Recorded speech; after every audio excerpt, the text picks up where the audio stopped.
Coming up on today's After News, discussing new developments in the Janel Grant lawsuit versus Vince McMahon and WWE. Joe Hendry will be sticking around on NXT. An AEW legend shoots on their contract status. And we've got an update on a Big E return. I'm Michael Hamflett. And I'm Phil Chambers. And this is the After News. And as always, when there is stuff to talk about with the WWE and Vince McMahon sex trafficking lawsuit, we lead with it.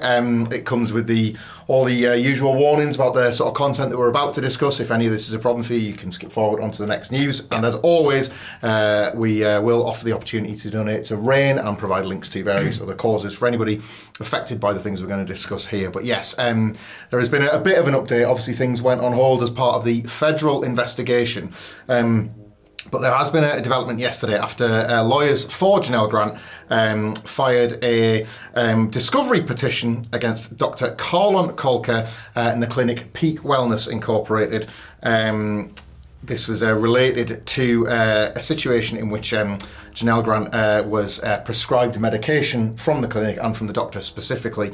The attorneys from Janel Grant write, and I will just read this word for word, on multiple visits, Dr. Kolker prescribed Ms. Grant with adrenal trays or adrenal supplement trays provided by his office and instructed her to take the unmarked pills daily. Dr. Kolker did not explain the substances, dosages or purpose of the pills to Ms. Grant beyond her purportedly addressing her symptoms of fatigue. When Ms. Grant asked Dr. Kolker about the substance of the supplement trays and specifically which substances caused her to experience nausea, he responded with a pushback about trust, including, "If you don't trust me, we have bigger problems." Further to that, Grant's petition adds that Kolker routinely treats employees and talent of World Wrestling Entertainment, obviously as part of this medical organisation. There was a response from Vince McMahon's legal team. The spokesperson took issue from the action taking place while the lawsuit is on hold. And the other comment said, quote, "Ms. Grant's petition for pre-action discovery against Dr. Kolker is a direct violation of the court-ordered stay and nothing more than an attempt to generate publicity on her false allegations to harass people connected to Mr. McMahon, who's being sued by Ms. Grant in a separate matter.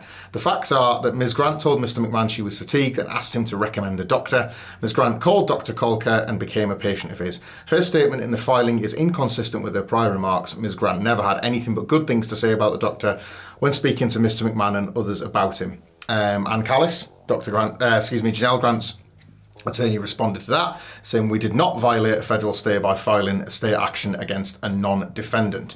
Dr. Kolker, should be noted as well, is popular obviously with these WWE talents, but also various professional athletes and celebrities. There are stories that have indicated in the past that he's worked with the likes of Justin Bieber and NBA players, Jeremy Piven. And also, Dr. Kolker appeared on a reality show in 2007, Shaq's Big Challenge with Shaquille O'Neal. So there's a sporting background to this, to Peak Wellness. The legal action, I should point out as well, that names Kolker is filed in Connecticut, Superior Court in Stamford, whereas the federal lawsuit is filed in a federal court in Connecticut, which I guess is why there's a difference between the two. I want to thank Post Wrestling, by the way, who did, as usual, some fantastic reporting on this to kind of pull all of this together. We are mere idiotic aggregators on this sort of thing. There's great reporting from Post throughout this, from John Pollock, from, of course, the Wall Street Journal, who wrote the story all the way back in January. And yeah, just to sort of reiterate what I said at the start of that, if you've kind of been affected by any of this, there are various causes you can see, hopefully in the links below this video, and you can donate to RAIN as well. Yeah, absolutely. The donation box will be there on all of these videos that we have throughout Vince McMahon. We've raised quite a lot of money so far, which is really absolutely great. They do some really good work. But yeah, again, the more that things come out, the sort of darker it gets. And and if this is true, being given mystery bottles of pills and just saying, take this, is obviously... scary, isn't it? Terrifying. Scary, yeah, it could literally be anything. Who the hell knows? But, we have no idea about the legal process or speculation about, the federal thing pausing this and then them being able to continue on work outside of it. So I'm not even going to start to speculate on things like that. But all the information is there, thanks to Post Wrestling. And yeah, that's it. We'll just keep you up to date on this. More things appear, but it's just gross. Every single time something comes out about this, it's absolutely gross. It's always pushback, because there's very little cooperation from either side on this one, doesn't it? It feels like every sort of single thing that comes out is then pushed back or denied or delayed or whatever. Doesn't feel like this is ever going to get smoother until we find ourselves with everybody, I guess, having their day in court. Yes, absolutely, which will come one day. Yeah. Who knows when. But to do the awkward pivot into normal wrestling talk, we'll move over to NXT and say his name, and he appears. Joe Hendry. He has been popping up on NXT quite a lot. He's been in some matches, and he was on NXT again last night, popping up to do some commentary when obviously the commentary team said his name, so he appeared. And he also popped up backstage when Joe Coffey said his name, and he appeared. Gallus especially should know better. Gallus should definitely know better. They definitely know about this. But basically it all boils down to Joe Hendry saying that he will be sticking around on NXT, and Gallus were not happy about it. So I assume we're going to get some WCPW action on the go. Indeed, it wouldn't be the first time. Yeah, it's this was interesting. Joe Hendry appears in the opening segment, unannounced and not officially promoted, but the vibe was that he was going to be appearing on television. I think they want that very specific kind of buzz where they're not advertising outright, but enough people then mention it on Twitter that you, I don't know, you guess people changing the channel like the old days maybe. So as a wrestler and potentially as a commentator, he was needling a bit with Booker T as to why Booker T appears to not like him at all. He also provided voiceover to a couple of video packages as if to sort of make it clear that if you've said Joe Hendry's name, he will appear everywhere. The one thing I will say about this is that it's absolutely not to call Joe Hendry a meme wrestler. He's in the main event, of course, of TNA's pay-per-view for the world title this week, and has done such a fantastic job. We're open about our biases towards Joe Hendry from past here at What Culture, but just on WWE, it feels like you've got to approach this with a little bit of caution, haven't you? Because they do tend to over-egg something, and if they really like something and they see it's popping off, then they smack you over the head with it. Yeah. It's got to be measured, I think, this. They very quickly could run out of steam if they're not careful with how much they use them. Yeah, I think TNA were kind of in the same boat of this, of doing the say his name and he appears things quite a bit. And it's been used a lot, but it's new and it's fresh now that it's in WWE and a slightly different audience and things, and you can keep it running for quite a while, but it's when you start to do it sort of 3 times in a show or something, it might end up becoming a little bit too much. But yeah, huge bias towards Joe, obviously, from working with him in the past. He's a great guy and he's worked his ass off to get here. So I wish him all the best of luck with the WWE stuff. And drawing. He's drawing. This is why they're drawing. They are bringing him back every week. The push for #1 thing has done wonders for his career and getting his name, getting people to say his name. And I really hope this carries on into a sort of WWE signing at some point as well, because he'll just have a great time in that system. And seeing Joe Hendry's entrance songs that he writes, but within a WWE packaging thing, is just, it could be absolutely wonderful. They feel like they're meant to be, don't they? Especially the time that we're in 2024, where big catchphrases are arguably within WWE more important than big matches, and I don't think that's necessarily a bad thing, because it shows a big distinction between what WWE's offering versus where the best wrestlers are saying AEW. Hendry's great, he can obviously go, but matches are only half the story, aren't they? Yeah, absolutely. And he's got the look, he's got the body, he's got it all, he's ready. Do you know who else has got the look and the body and the body of work, Phil? Dustin Rhodes, Gold Dust, however you name him, he appears, but in AEW at the moment. There has been some speculation on his contract and if he will indeed stick around in AEW. Of course, this has been ramped up for years now, going back to Cody's defection to WWE and the idea that maybe Dustin would eventually follow him there, possibly one more run, or just having the Rhodes kind of family all back under the umbrella, what with Cody finishing the story for Dusty and all that kind of thing. Well, Dustin has moved to speak on this directly after a wrestling Twitter account called Wrestling World in His Hands at Let's Join 73 tweeted that rumour has it Dustin Rhodes is expected to leave AEW when his contract expires this coming September of 2024. That isn't the story. The story is that Dustin Rhodes replied to that specific tweet to make it very clear, quote, "Wrong. Geez, guys, do better. Yes, my contract is up in September, so his contract is up soon. And no, I am absolutely not done. Having the best matches of my life, and hopefully, God willing, I will get to retire on my own terms terms, respected with a full heart. Hopefully negotiations go well because I am damn worth the world.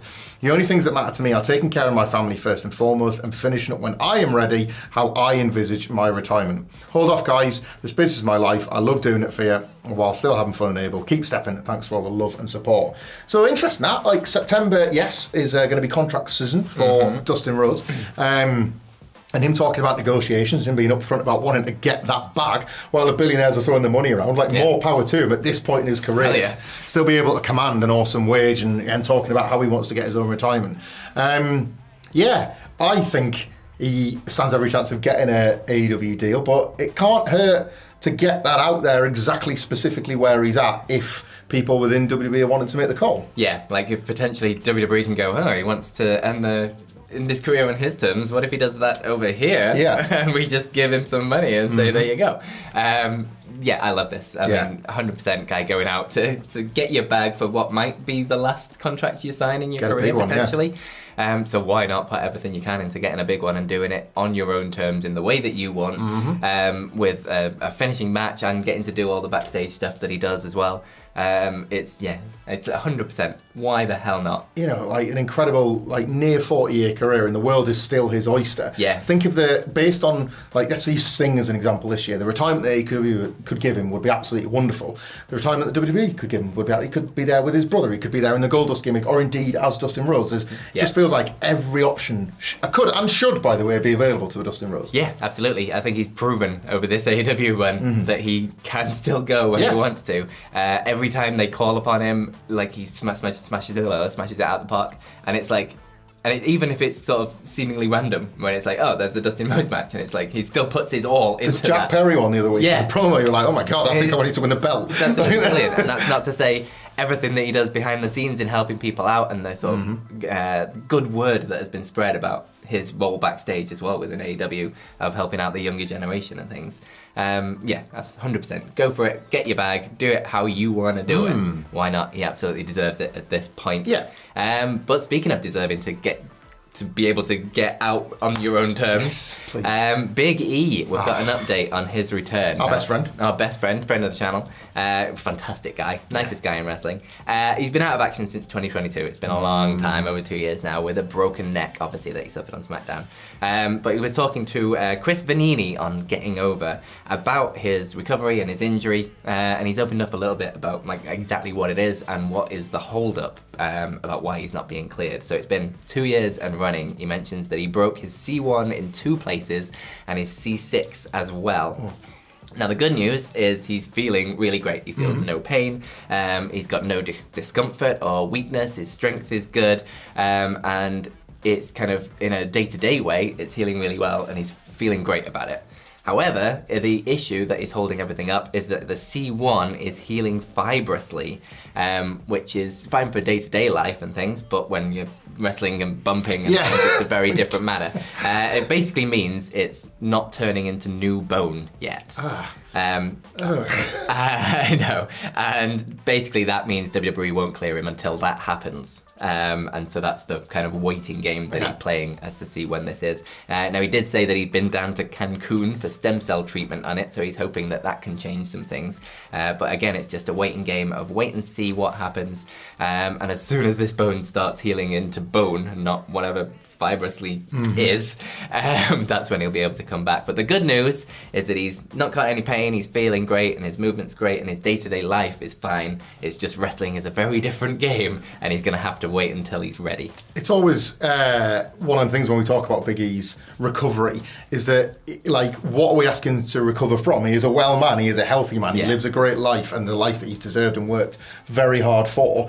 Like, we might want him to come back and take bumps, but even if everything goes perfectly with this surgery, maybe he just doesn't want to fall on his back and neck for a living anymore, and you kind of have to justify that. Will Bond's off today, getting a root canal, so he'll very much be able to empathise with Big E going through this series and everything. Send you get well wishes to Will Bond. He might be back on the news tomorrow, but will he be able to make a full recovery with that? Like, it's a very similar situation. Very similar. You just want people to recover into a way that they can enjoy a happy life. And I think that's the thing with Big E. He's been so great on these panels and these kickoff things that he does. The chemistry with CM Punk is fantastic.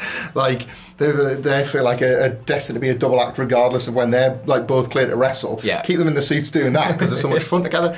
Yeah, love Big E. Love what Big E loves ultimately. So if he wants back at this, great. But if he just wants to get well and then remain doing what he's doing, more power to him. 100% understandable after all of this. Love wrestlers. Speaking of the stem cells, mind when you look at Rey Mysterio and you think he's had like magic knees off it, you think like could that be like another game changer? You never know. But yeah, be well, Big E, in whatever you choose to do. Absolutely. But that is it. Thank you very much. You can click this video to continue on your YouTube journey, and you can just have yourselves a bloody great day. That's what you can do. Bye.